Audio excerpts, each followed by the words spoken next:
જો આયુષ્યમાન કાર્ડ હોવા છતાં કોઈ હોસ્પિટલ તમને સારવાર આપવાની ના પાડે છે, આયુષ્યમાન કાર્ડ અંતર્ગત એ હોસ્પિટલ આવે છે, તે છતાં પણ તમને સારવાર આપવાની ના પાડે છે, તો તમારે શું કરવું, કેવી રીતે ફરિયાદ કરવી, આજે તેની વાત કરીશ.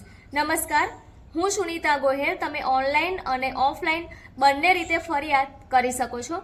પહેલાં તો તમારે એક ટોલ ફ્રી નંબર છે, ત્યાં કોલ કરીને ફરિયાદ કરી શકો છો.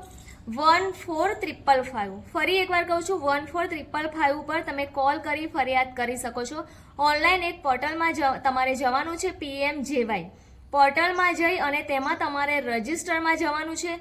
રજિસ્ટરમાં જઈ ફરિયાદમાં જવાનું છે, તમારી ડિટેલ્સ નાખી દેવાની છે, ફરિયાદ કરી દેવાની છે. ત્યારબાદ જે તે ટીમ તે હોસ્પિટલની તપાસ કરે છે અને તપાસ બાદ તે હોસ્પિટલ સામે કાર્યવાહી પણ કરે છે.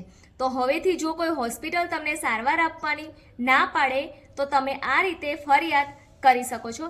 તમામ મિત્રો સાથે આ વિડીયોને શેર કરજો, સેવ પણ કરી લેજો અને તમે એ ધ્યાન રાખજો કે કોઈ પણ માન્ય હોસ્પિટલ સારવાર આપવાની ના પાડે તો સારવાર મેળવવી એ તમારો હક છે. એટલે ચોક્કસથી તમે ફરિયાદ કરી શકો છો. Bye bye.